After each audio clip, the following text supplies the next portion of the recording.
মহিলা উদ্যমিতা অভিযান আঁচনিৰ ফৰ্ম ফিলআপ কৰি জমা দিয়া আত্মসহায়ক গোটৰ মহিলাসকলৰ কাৰণে দিবলৈ লৈছো ডাঙৰ খবৰ। আজি হৈছে 7 জুন। আজি আত্মসহায়ক গোটৰ মহিলাসকলৰ কাৰণে আহি গ'ল নতুন খবৰ।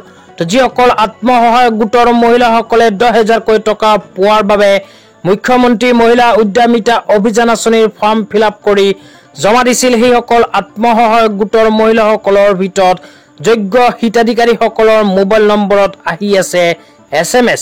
তো আপোনালোকক মোবাইল স্ক্ৰিনৰ মাধ্যমত SMS খন দেখুৱাই দিছো।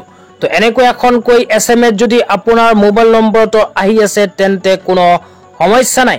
যদি এতিয়ালৈকে অহা নাই তেন্তে আপোনালোকে হয়তো 10,000 কৈ টকা নাপাব পাৰে, কিয়নো যিসকল আত্মসহায়ক গোটৰ মহিলাসকলে মুখ্যমন্ত্ৰী মহিলা উদ্যমিতা অভিযান আঁচনিৰ ফৰ্ম ফিলআপ কৰি জমা দিছিল, সেইসকল আত্মসহায়ক গোটৰ মহিলাসকলৰ ভিতৰত যিসকল আত্মসহায়ক গোটৰ মহিলাসকলে মুখ্যমন্ত্ৰী মহিলা উদ্যমিতা অভিযান আঁচনিৰ এলিজিবিলিটি ক্ৰাইটেৰিয়াৰ ভিতৰত নপৰিব, সেইসকল আত্মসহায়ক গোটৰ মহিলাসকলে কিন্তু বেংক একাউণ্টত লাভ নকৰিব 10,000 কৈ টকা।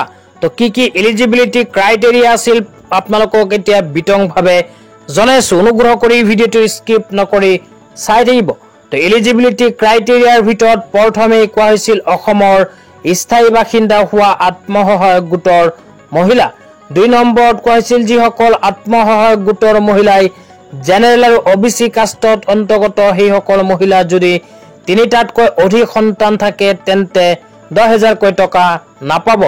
লগতে ST SC মৰাণ মটক চাহ জনজাতিৰ অন্তৰ্গত আত্মসহায়ক গোটৰ মহিলাসকলৰ যদি 4টাতকৈ অধিক সন্তান থাকে তেন্তে 10,000 কৈ টকা নাপাব। লগতে যিসকল আত্মসহায়ক গোটৰ মহিলাসকলৰ 3 পৰা 14 বছৰ বয়সীয়া কন্যা সন্তান আছে কিন্তু স্কুলত ভৰ্তি কৰি দিয়া নাই, সেইসকল আত্মসহায়ক গোটৰ মহিলাসকলেও কিন্তু 10,000 কৈ টকা নাপাব।